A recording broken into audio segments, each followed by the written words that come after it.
malam pemirsa, ada hal yang kemudian mencengangkan tetapi sekaligus membuat banyak mata terbelalak bagaimana bisa kemudian upaya pemerintah untuk terus mendorong agar angka kemiskinan bisa ditekan.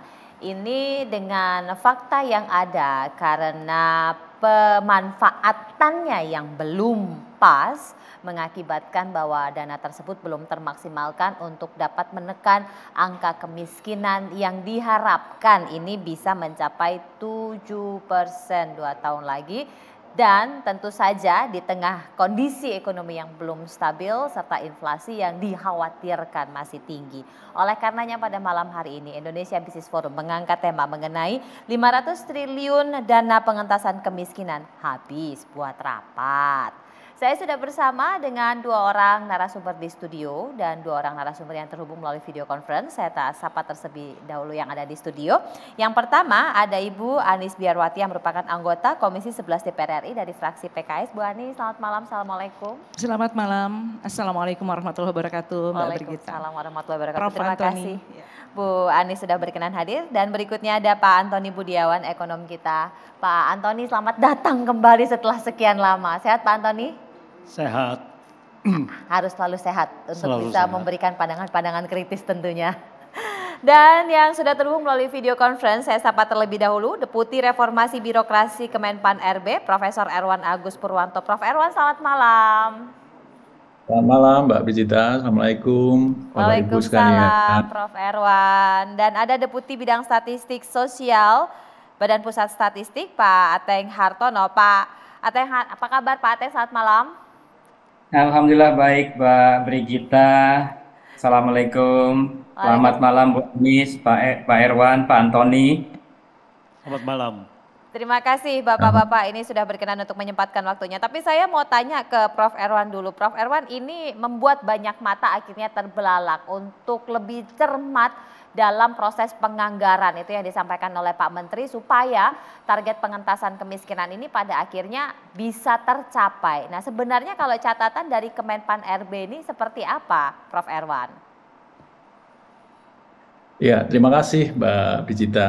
Konteks dari pernyataan Pak Menteri ya pada saat menyampaikan bahwa dana ratusan triliun tetapi efektivitasnya, dampaknya di dalam menurunkan angka kemiskinan ini masih rendah. Kemudian beliau menyampaikan sebetulnya ingin menekankan pentingnya atau perlunya untuk menyusun program-program pengentasan kemiskinan ini dengan akurat, dengan baik begitu ya. Nah, beliau menyampaikan perlunya menggunakan logical framework yang jelas itu. Tahu ya sebab-sebab asal-usul mengapa terjadi kemiskinan. Dari situ kemudian diturunkan apa targetnya, outcome-nya, kemudian output, inputnya, rencana aksi atau aktivitas apa yang harus disusun sehingga jangan sampai terjadi tadi ya seperti ditayangkan dalam berita terjadi mismatch begitu. Tujuannya mengentaskan kemiskinan, tapi sebagai ilustrasi tadi dicontohkan mismatch itu terjadi ketika membuat program-program yang tidak tepat, misalnya seminar-seminar tentang kemiskinan, studi banding dan sebagainya. Tentu tidak berarti bahwa 500-an triliun dana kemiskinan itu habis semuanya untuk studi banding dan seminar, tetapi beliau ingin menyampaikan sangat penting ini untuk betul-betul berhati-hati di dalam menyusun program-program pengentasan kemiskinan. Dengan contoh-contoh dengan log frame yang tadi sudah ditayangkan juga begitu, Mbak Brigita. Nah, oleh karena itu ya, silakan, Pak. Oleh karena itu kami di Kementerian Pan RB kemudian juga mendorong agar kegiatan reformasi birokrasi kami yang tadinya itu lebih fokus pada pemenuhan dokumen begitu ya. Kalau Presiden menyampaikan birokrasi atau RB itu hanya sering diartikan tumpukan kertas begitu ya. Dokumen-dokumen itu semuanya bagus-bagus, tapi kemudian dampaknya ini tidak dirasakan oleh masyarakat. Nah, oleh karena itu Pak Menpan RB, Pak Abdullah Azwar Anas mendorong kami untuk meluncurkan namanya reformasi birokrasi tematik. Jadi RB tidak hanya urusannya pada pemenuhan dokumen-dokumen saja, tetapi betul-betul kemudian diarahkan untuk berdampak kepada kehidupan masyarakat, terutama berdampak pada persoalan-persoalan yang pressing needs gitu ya, yang menjadi concern masyarakat, misalnya isu kemiskinan, persoalan perizinan investasi yang masih sulit gitu ya, kemudian pelayanan publik yang harus didigitalisasikan, dan juga isu-isu yang menjadi perhatian Bapak Presiden, misalnya terkait dengan pengelolaan inflasi, peningkatan belanja produk dalam negeri melalui e-katalog. Jadi itu adalah 4 tema di dalam RB tematik kami yang menjadi arahan dari Pak Presiden, kemudian dilaksanakan oleh Kementerian Pan-RB. Demikian Mbak Bicita. Jadi ada sebenarnya kekhawatiran begitu kalau kita tanya ke Komisi 11 ini yang proses penganggarannya. Nah, dari dana yang ada ketika kemudian diajukan, apa sih yang diidentifikasi dari Komisi 11 yang masih belum pas sehingga menyebabkan angka kemiskinan ini turunnya belum signifikan? Padahal targetnya untuk bisa menurunkan 2% ini kan nggak gampang, Bu, targetnya untuk bisa menurunkan itu. Iya, saya mulai dulu dengan isu kemiskinan ini kan memang krusial tidak saja di Indonesia tapi menjadi permasalahan global. Bahkan ini menjadi perhatian seluruh masyarakat dunia, khawatir akan kemiskinan. Dan kemiskinan kan menjadi satu indikator apakah negara berhasil mengurus rakyatnya dengan baik. Karena sudah diamanatkan di dalam Undang-Undang Dasar Negara Republik Indonesia 1945 di pasal 34. Itu sudah disebutkan bahwa fakir miskin dan anak-anak terlantar dipelihara oleh negara, ayat 1-nya. Ayat 2-nya, negara mengembangkan sistem jaminan sosial bagi seluruh rakyat dan memberdayakan masyarakat yang lemah dan tidak mampu sesuai dengan martabat kemanusiaan. Ayat 3-nya, negara bertanggung jawab atas penyediaan fasilitas pelayanan kesehatan dan fasilitas pelayanan umum yang layak.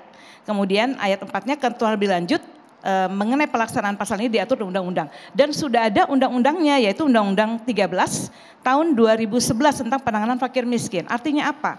Bahwa kemiskinan akan menjadi satu amanat dari siapapun penyelenggara negara untuk mengurus rakyatnya dengan baik, amanat undang-undang. Dan memenuhi kebutuhan dasar warga negara adalah kewajiban negara. Memenuhi kebutuhan dasar itu apa saja, bukan hanya sandang, pangan, papan, tapi mencakup juga pekerjaan, pendidikan, kesehatan, juga pelayanan sosial. Ada 7 aspek kebutuhan dasar yang menjadi kewajiban negara untuk diberikan kepada rakyatnya. Jadi ketika angka kemiskinan itu meningkat atau angka kemiskinan itu tidak bisa diturunkan, ini artinya bahwa negara belum hadir untuk bisa memenuhi kebutuhan dasar. Ini baru kebutuhan dasar yang mencakup 7 aspek itu. Jadi memang ini satu catatan penting dan itulah gunanya APBN yang setiap tahun kita rumuskan. APBN adalah instrumen untuk kesejahteraan rakyat yang setiap rupiah di dalam APBN itu harus dipertanggungjawabkan dan harus berdampak kepada kesejahteraan rakyat. Nah makanya ketika Menpan RB ini mengungkapkan ini tentu saja kita apresiasi ya, karena ini kan seperti pemerintah menampar mukanya sendiri. Ya, dengan berani mengungkapkan seperti ini dan saya yakin Pak Menpan kan punya data, tidak asal bicara, karena memang kalau kita lihat data dari Pak Ateng dari BPS, ini jumlah penduduk miskin pada September 2022 itu 26,36 juta orang atau setara dengan 9,57%, dan ini meningkat dari Maret 2022. Maret 2022 itu angkanya adalah 26,58 juta. Dan kalau dibandingkan dengan 5 tahun yang lalu atau September tahun 2017, jumlah penduduk miskin 26,58 juta orang atau setara 10,12. Jadi kalau 5 tahun lalu itu 10,12, kemudian sekarang 9,57 kan belum terlalu signifikan penurunannya. Artinya dengan anggaran yang digelontorkan itu dibanding dengan penurunan kemiskinan itu belum signifikan. Dan ini menjadi catatan penting bahwa setiap rupiah dari APBN yang dianggarkan itu mestinya berdampak. Jadi memang kita mengingatkan untuk semua lembaga untuk lebih efektif dan efisien mempergunakan anggaran negara. Termasuk ketika itu digunakan untuk bantuan-bantuan sosial atau perlinsos yang memang anggarannya triliunan itu masih ada catatan di sana sini terkait dengan data. Ada yang tidak kebagian seperti tadi dalam berita kan disebutkan, ada yang memang tidak kebagian, ada yang harusnya tidak mendapatkan tapi masih karena dapat. Tidak termasuk golongan masyarakat yang harus dapat, ternyata dapat. Jadi memang ini catatan-catatan penting dan ini menjadi satu evaluasi untuk kita semua, terutama untuk kementerian-kementerian yang diamanahkan untuk menyelenggarakan pemerintahan sesuai dengan amanat undang-undang. Miss and Match program dan data yang perlu digarisbawahi di sini. Lalu bagaimana dengan kondisi ekonomi yang memang belum cukup baik sebenarnya? Nanti Pak Antoni akan memberikan catatan serta bagaimana kemudian BPS mencatat nih untuk bisa mengetahui bagaimana permasalahannya di tiap daerah, karena tadi ada usulan dari Kemenpan RB melalui reformasi birokrasi tematik. Sesaat lagi kita akan lanjutkan, tetaplah bersama kami.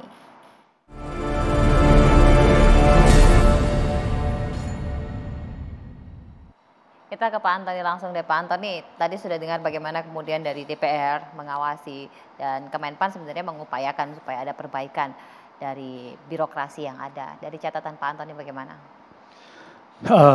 Kita punya undang-undang dasar pasal 34 itu memang bagus di atas kertas, tapi kenyataannya adalah tidak pernah direalisasikan. Saya langsung mengambil kesimpulan bahwa, jadi menggarisbawahi bahwa pengentasan, ya bukan pengentasan lah, program pengurangan kemiskinan ini sudah gagal total. Kenapa saya katakan gagal total? Karena tahun 2022 kemarin ini adalah kesempatan yang paling baik untuk mengurangi kemiskinan. Tapi nyatanya kita bertambah. Kenapa ini yang paling baik? Karena apa? Karena APBN itu meningkat, pendapatan negara naik 780 triliun. Tetapi di lain sisi defisit yang anggarannya 868 triliun malah dijaga menjadi 464 triliun. Jadi ada defisit yang tidak digunakan sesuai anggaran 400 triliun. Sebetulnya Dewan ini harus menanyakan. Karena apa? Karena itu sudah dianggarkan dan seharusnya adalah dipakai. Tidak boleh tidak. Untuk apa kalau APBN sudah dianggarkan tidak dipakai? Gitu. Itu ininya. Jadi terus kalau kita lihat adalah bahwa kenapa kemiskinan itu naik? Kalau masih ada anggota semua studi banding, menurut saya tuh anggota diganti saja gitu. Karena tidak capable. Ya, yang lain-lainnya itu untuk studi banding mengentaskan kemiskinan, karena itu tidak capable lagi gitu. Dengan pengentasan kemiskinan ini langsung jalan gitu, studi banding segala, kapan itu akan berhasilnya gitu. Jadi kemiskinan pada kenaikan dari Maret sampai dengan September 2022 ini naik 200.000 orang atau naik sekitar 0,03%. Itu apa sebabnya? Sebabnya adalah kenaikan dari PPN. Salah satu untuk kenaikan PPN dan kenaikan harga. Itu. Yang lain, program yang lain itu adalah tidak berpengaruh karena apa? Program itu sudah ada. Ada kenaikan, tidak ada kenaikan, akan ada juga dan tidak bisa mengentasan kemiskinan. Nah, jadi kebijakan fiskal ini yang gagal untuk mengentaskan kemiskinan ini, untuk mengurangi kemiskinan. Belum kita sebut nanti September sampai Maret, ini kemiskinan akan bertambah lagi dengan adanya kenaikan harga BBM. Nah, sekarang bayangkan, dengan adanya kenaikan pendapatan negara itu, harga BBM dinaikkan. Memang ini adalah program-program kebijakan fiskal yang mau memiskinkan rakyat. Ini yang tidak boleh terjadi gitu. Nah, terus yang kedua adalah kemiskinan menurut BPS yaitu 26,36 juta orang dengan pendapatan di bawah 535.000 per bulan. Menurut saya ini juga sangat mungkin underestimate. Mungkin seharusnya lebih tinggi dari itu Pak Ateng. Karena apa? Karena menurut Bank Dunia dengan pendapatan $3,65 2017 PPP, Purchasing Power Parity, yaitu ekuivalen dengan Rp591.000 per bulan. Angka kemiskinan menurut Bank Dunia pada tahun 2021 adalah 62 juta orang. Ini menjadi PR sendiri. dengan 26,36 juta dibandingkan dengan 62 juta dengan selisih pendapatan hanya sekitar 55.000 saja. Ini sepertinya tidak masuk akal gitu. Apakah Bank Dunia yang salah? Silakan protes. Atau data BPS yang kurang tepat. Nah, ini menurut saya ada anomali di sini. Saya rasa sementara itu. Kita coba tanya langsung sama Pak Ateng. Pak Ateng, silakan Pak Ateng. Terima kasih Bu Gita, Mbak Gita, Manohara. Pak Antoni, terima kasih Pak Antoni ya. Yang tadi garis kemiskinan kita 535.000 per kapita per bulan. Jadi satu orangnya kalau misalnya rata-rata anggota rumah tangganya itu 4-5 berarti bisa dikalikan dengan anggota rumah tangganya.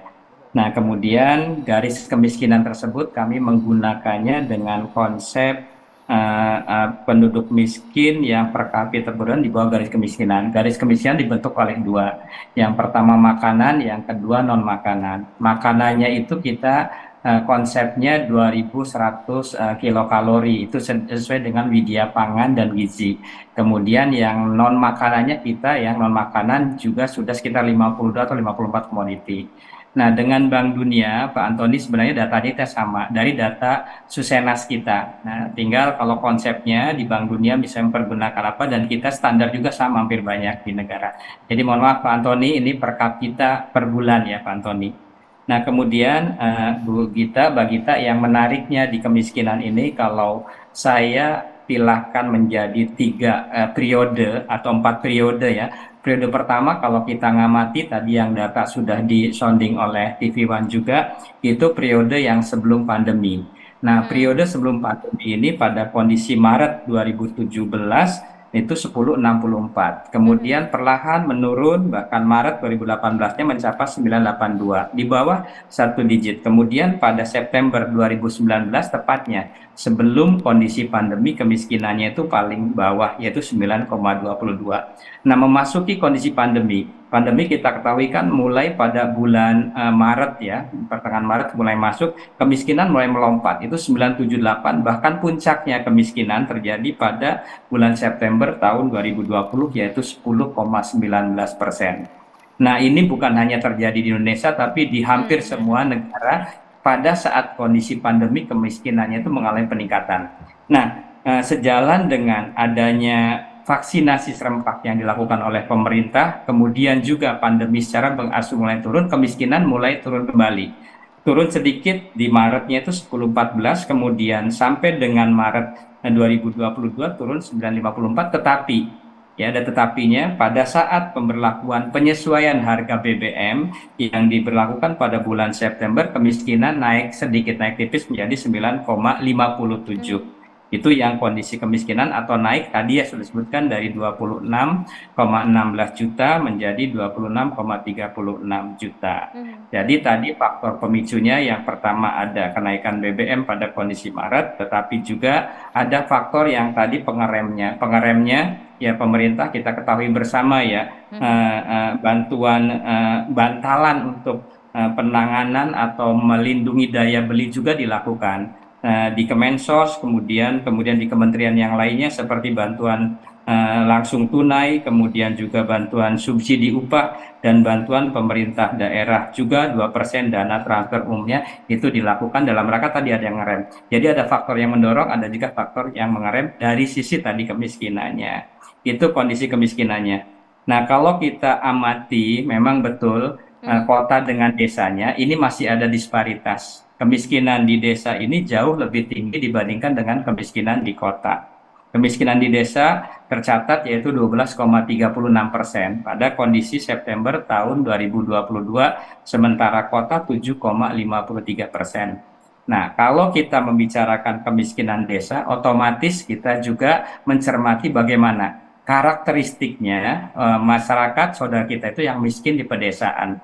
Nah, kalau kita dilihat dari mata pencahariannya, kemiskinan di desa itu sebagian besar atau sekitar ya, kami mencatat dari data Survei Sosial Ekonomi Nasional, penduduk miskin yang usianya 10 tahun ke atas, yaitu 68,73% itu bekerja di lapangan usaha pertanian. Selain lapangan usaha pertanian juga perdagangan, 7,07 dan ada industri pengolahan. Tentunya industri kecil di sini 6,86%. Jadi lapangan usaha inilah yang di desa kemiskinannya itu lebih dari kota dan di lapangan usaha pertanian. Nah, pertanian kita terjemahkan itu bukan hanya tanaman pangan, tapi ada pertanian tanaman pangan, padi, palawija, ada hortikultura, ada perkebunan, perikanan, peternakan, dan kehutanan. Yang cukup banyak menyumbangnya yaitu pertanian tampangan padi dan palawija serta di perkebunan. Itu kondisinya. Nah, kalau kita cermati pertanian, kalau kita cermati lapangan usaha juga terkait dengan status pekerjaannya yang tadi pertanian. Menarik statusnya nih, Mbak Gita. Dari status pekerjaannya, yang penduduk kita, saudara kita yang kategorinya miskin, itu 58,99%. Atau sekitar mendekati 60% itu bekerjanya. Dalam bekerja dia berusaha sendiri. Dalam bekerja juga sebagai pekerja keluarga atau pekerja tidak dibayar. Dan dalam bekerjanya juga sebagai pekerja bebas pertanian. Jadi potret kemiskinan terutama di wilayah pedesaan yang kita potret berdasarkan data Survei Sosial Ekonomi Nasional kondisi pada bulan September tahun 2022. Itu potretnya, Mbak Gita, yang kami potret. Ini potret yang menarik, apakah memang Kemenpan RB juga mencatat daerah-daerah dalam tanda petik desa itu tadi juga mengalami mismatch program sehingga 500 triliun yang anggaran untuk pengentasan kemiskinan ini masih belum tepat. Sesaat lagi kita akan lanjutkan, tetaplah bersama kami.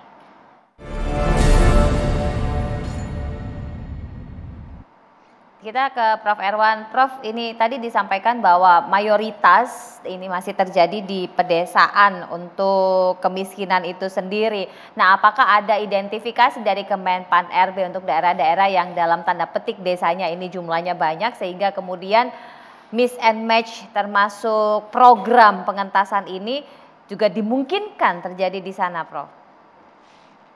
Ya, jadi terkait dengan tadi ya yang dikatakan sebagai extreme poverty begitu. Tahun lalu sebetulnya Mbak Brigita Manohara, Kementerian Pan RB terkait dengan RB tematik ini sudah melakukan pilot project ya untuk kita uji coba dulu RB tematik pengentasan kemiskinan ini mekanismenya seperti apa. Nah, itu kami uji coba yang pertama di batch pertama itu di 3 provinsi masing-masing kabupaten dan kota, Jawa Barat, kemudian dan Jawa Timur. Nah, setelah itu kita pelajari modelingnya, kemudian kita perluas di 23 daerah kabupaten yang tadi disebut sebagai memiliki kemiskinan ekstrim itu ya. Jadi kita ingin lihat sebetulnya bagaimana reformasi birokrasi yang dilakukan oleh daerah itu bisa kemudian mencari simbol-simbol persoalannya gitu ya, kemudian diurai secara langsung dengan mengurai persoalan penanganan kemiskinan di daerah, termasuk yang daerah punya angka kemiskinan ekstrim tinggi itu, kita berharap nanti penurunan angka kemiskinan itu menjadi lebih signifikan, termasuk kemudian ikut membantu apa yang menjadi prioritas Presiden untuk nanti di tahun 2024 betul-betul angka kemiskinan ekstrim ditargetkan 0% itu tercapai. Jadi kami sudah melakukan pilot project untuk RB tematik kemiskinan itu tadi di 3 provinsi, kemudian di tahap kedua di 23 kabupaten yang punya angka kemiskinan ekstrim tadi. Nah, kemudian untuk tahun ini kami akan mulai di seluruh kabupaten kota di seluruh Indonesia untuk tematik kemiskinan tadi, Mbak Brigita. Cuman kalau tadi dari catatan ada dana yang masih belum miss and match programnya, Pak Prof. Ini sebenarnya banyak orang yang kemudian ingin tahu berapa banyak sih persentasenya yang belum tergunakan dengan baik, belum efektif sebenarnya untuk pemanfaatan yang tadi studi banding dan lain-lain itu. Ya, data detailnya tentu perlu diteliti ya, tetapi begini, tugas kami ini kan tiap tahun melakukan asistensi dan juga evaluasi terkait 2 hal. Yang pertama, reformasi birokrasi, yang kedua terkait dengan penggunaan anggaran yang kita sebut dengan SAKIP ya, sistem akuntabilitas kinerja instansi pemerintah. Nah, SAKIP ini untuk memastikan bahwa pemerintah daerah itu betul-betul menerapkan prinsip anggaran berbasis kinerja atau result oriented government ya. Jadi bagaimana mereka itu menggunakan anggarannya berbasis apa sebetulnya sasaran yang hendak dicapai oleh pemerintah daerah tersebut. Nah ini setiap tahun kami perbaiki dari tahun ke tahun apa namanya kualitas ya, cara perencanaan mereka ini terus membaik begitu Mbak Brigita. Nah harapannya apa namanya dengan mereka bisa membuat perencanaan yang baik yang tadi kita sebut sebagai penggunaan anggaran berbasis kinerja, termasuk bagaimana mereka membuat program-program pengentasan kemiskinan ini menjadi lebih baik. Salah satu persoalan yang sering muncul terkait dengan penyusunan program dan juga penggunaan anggaran ini adalah adanya silo-silo gitu ya antar OPD. Nah ini kami dorong perlu adanya cross-cutting program gitu, karena pengentasan kemiskinan tidak bisa diselesaikan hanya oleh satu OPD saja. Perlu ada lintas OPD yang kita dorong sehingga program-program itu ada cross-cuttingnya, ada irisan antar satu OPD dengan OPD yang lain. Jadi itu yang kami kerjakan Mbak Brigita untuk membantu agar tadi penyusunan program anti kemiskinan itu tidak terjadi mismatch gitu ya, terjadi salah sasaran begitu Mbak Brigita. Pak Antoni, sebenarnya upayanya itu sudah maksimal loh, tapi masih aja. Ya, menurut saya ya upayanya ini adalah salah sasaran gitu. Jadi kalau kita menganggap bahwa bantuan anggaran tadi ya, anggap aja 500 triliun, kita berikan, kita bagi kepada mereka yang memerlukan untuk meningkatkan pendapatannya, untuk keluar dari kemiskinan, untuk mengurangi kemiskinan. Nah ini juga terlihat kalau tahun depannya 500 triliun lagi, ya pasti itu namanya secara real itu turun. Karena termakan inflasi. Jadi artinya dia tidak bisa memberantas kemiskinan dengan cara seperti itu. Jadi kalau itu dia topang dengan catatan bahwa anggap saja dia punya pendapatan itu sama gitu. Ya, tidak ada penambahan gitu. Nah, kalau kita lihat angka kemiskinan itu ada di mana? Ada di petani, nelayan dan sebagainya gitu. Kemungkinan mereka punya pendapatan real itu adalah turun. Ya, tenaga honorer tadi, tenaga PAUD semuanya. Inilah bahwa mengandalkan hanya itu saja, itu tidak akan terjadi signifikan pengurangan. Terus yang tadi saya katakan kepada Pak Ateng, itu sudah saya compare tentu saja pendapatan per kapita per orang. Ya, tidak mungkin kita memakai data yang berbeda gitu. Nah, itu adalah yang tadi Bank Dunia mengatakan $3,65 per hari per kapita. Lalu ekuivalen dengan 591.000 per orang per bulan. Jadi bedanya adalah Rp55.500 dibandingkan dengan data dari pendapatan BPS. Kemiskinan menurut Bank Dunia dengan pendapatan tersebut 591.000 per orang per bulan, itu ada 62 juta orang. Itu pertama. Terus yang kedua kalau kita lihat adalah bahwa kemiskinan di Indonesia ini adalah tertinggi di ASEAN 4. ASEAN 4 itu yang saya bandingkan adalah Indonesia, Thailand, Malaysia dan Vietnam. Even kita itu jauh lebih tinggi dari Vietnam. Vietnam kalau kita yang tadi angka 591.000 per orang per bulan, kita itu ada 62 juta orang. Di Thailand dan Malaysia itu hampir nol, sudah hampir tidak ada. Lalu di Vietnam itu hanya 5.100, itu di Malaysia. Ya, sebentar ya, kita lihat. Jadi di sini adalah sekitar Vietnam 5.100.000, kita 62 juta. Oke, tentu saja penduduk kita lebih banyak. Nah, kita lihat di dalam persentase, kita 3,6% untuk yang kemiskinan hampir ekstrim ya, yang menurut BPS itu. Kemudian Vietnam itu adalah cuman sekitar 22%. Itu tahun 2018. Malaysia dan Thailand itu cuman 0,7% dan 0,4%. Vietnam 5,3% untuk tahun 2018. Jadi kita ini sudah sangat tinggi sekali kemiskinannya di ASEAN 4 dan boleh dikatakan selama ini kita ini gagal untuk mengentaskan kemiskinan itu. Jadi kalau kita lihat kemiskinan di Indonesia dengan pendapatan $6,85 atau 1,1 juta rupiah lah ya, 1,1 juta rupiah per orang per bulan. Pendapatan di bawah 1,1 juta rupiah itu ada 167,8 juta orang atau 60,7% menurut Bank Dunia. Dan ini adalah sejalan kalau kita lihat data dari semacam studi ya, research dari Kompas, yaitu 183,7 juta orang tidak bisa memenuhi kebutuhan gizi hariannya. Jadi ini luar biasa gitu. Jadi menurut saya ini adalah suatu permasalahan yang serius di mana bahwa rakyat Indonesia ini tidak bisa untuk dibuat miskin seperti ini gitu. Tidak ada penanganan yang sangat serius gitu. Tadi yang dikatakan pasal 34 dan sebagainya tidak jalan gitu. Jadi saya rasa harus ada extraordinary untuk mengatasi hal ini secepatnya. Bu Terima Ani, kasih. ini kan peran DPR tentunya, pengawasan dan lain-lain. Iya.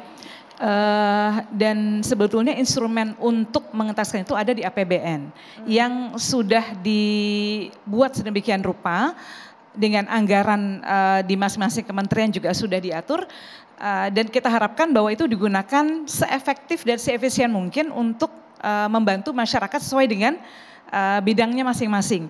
Dan memang persoalannya adalah urusan kemiskinan ini kan tidak ada satu lembaga terpusat di bawah presiden gitu, tapi tersebar di berbagai kementerian yang menyulitkan koordinasi yang tadi dinas kata Pak Menpan, aja masalah gitu kan ya. Sibuk dengan urusannya masing-masing kalau kata istilahnya, saya hanya mengutip loh tadi istilahnya dari Pak Azwar Anas itu.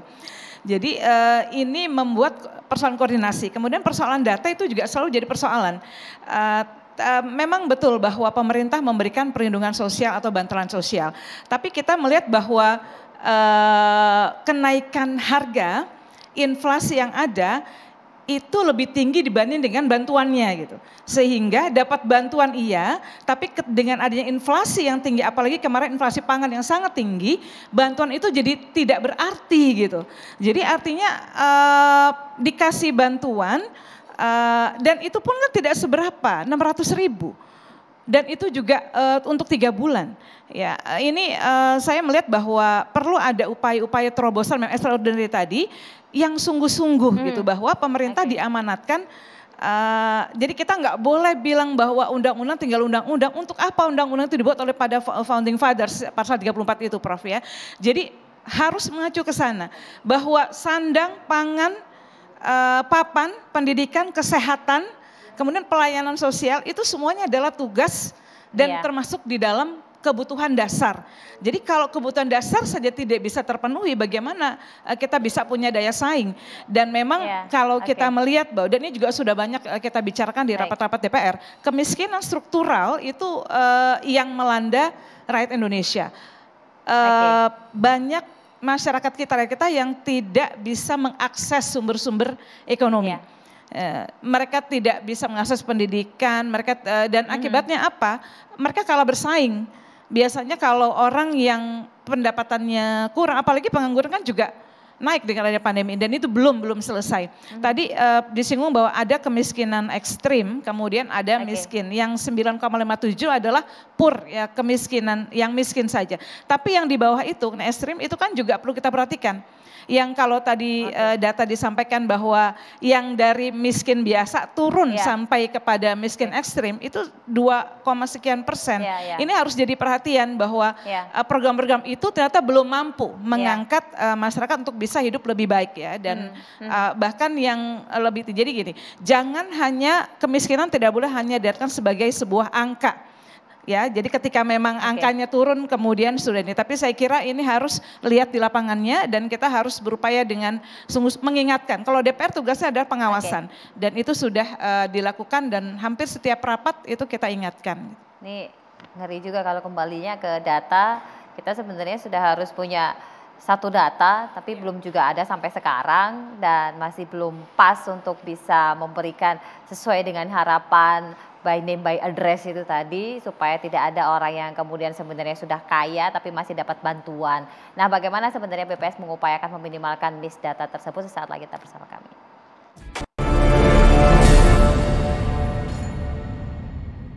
Kita ke Pak Ateng dulu lah. Pak Ateng ini tadi catatannya dari BPS ada beberapa. Silakan Pak Ateng. Terima kasih Mbak Gita. Tadi juga Bu Anies menyebutkan tentang kemiskinan ekstrim. Jadi yang kami potret setiap bulan Maret dan juga September itu selain kemiskinan tadi juga memotret tentang kemiskinan ekstrim. Sesuai dengan namanya, ekstrim itu kan paling bawah sekali atau keraknya kemiskinan. Nah, kami memotretnya itu dengan sampel atau panel istilahnya. Rumah tangga yang sama kita amati. Nah, kondisinya pada bulan Maret yang paling bawah sekali itu 3,61%, kemudian Maret 2022-nya 276%. Bukan angka situnya tetapi ada pola peralihannya yang perlu untuk diperhatikan. Yang dari miskin ekstrim menjadi tidak miskin ekstrim 2,91, tetapi ada dari miskin ekstrim yang tetap miskin ekstrim itu 0,7 dan ada yang tidak miskin ekstrim. Tidak miskin ekstrim itu sedikit di atas garis miskin ekstrimnya.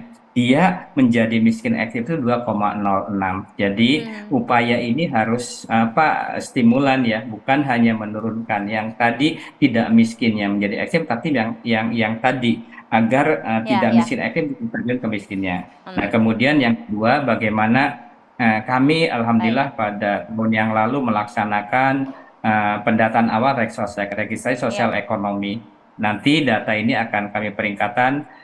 Mudah-mudahan data ini akan berkontribusi ya untuk melihat bagaimana tadi kondisi tingkat kemiskinan menurut data mikronya. Itu yang kami lakukan ya Mbak Gita.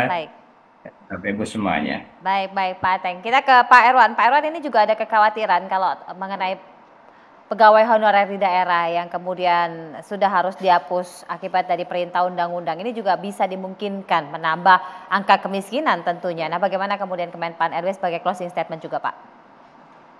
Iya, terima kasih Mbak Gita.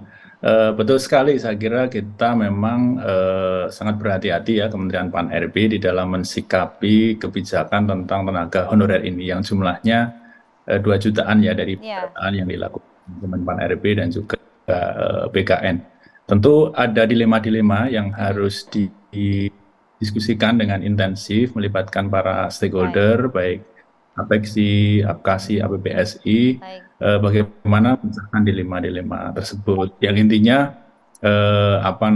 agar tadi tidak menambah persoalan kalau menurut amanat undang-undang dan juga PP 49 2018 nanti honorer tidak boleh atau dihentikan, tentu tadi menambah problem baru. Namun apabila ini diangkat menjadi ASN juga akan menambah beban anggaran pemerintah APBN maupun APBD. Jadi dilema-dilema ini yang sekarang sedang dicari solusinya, tapi intinya Kemenpan dan juga stakeholder tidak ingin menambah persoalan baru, tadi menambah angka kemiskinan seterusnya. Jadi kita tunggu nanti hasilnya Mbak Gita, yang jelas akan kebijakan yang terbaik yang akan diputuskan oleh Kementerian Pan RB. Ya, mudah-mudahan segera ada solusi. Terima kasih sekali lagi Prof. Erwan Agus Purwanto, Deputi Reformasi Birokrasi Kemenpan RB, kemudian Pak Ateng Hartono, Deputi Bidang Statistik Sosial BPS, Pak Antoni Budiawan, Ekonom Senior, dan juga Bu Anies Biarwati, anggota Komisi 11 DPR RI dari fraksi PKS. Mudah-mudahan saja ada segera extraordinary program untuk bisa mengatasi agar kemiskinan ini bukan cuma hanya angka dan tulisan saja, karena menurunkan 2% dalam 2 tahun itu bukan hal yang mudah mengingat inflasi yang tadi masih tinggi sekali.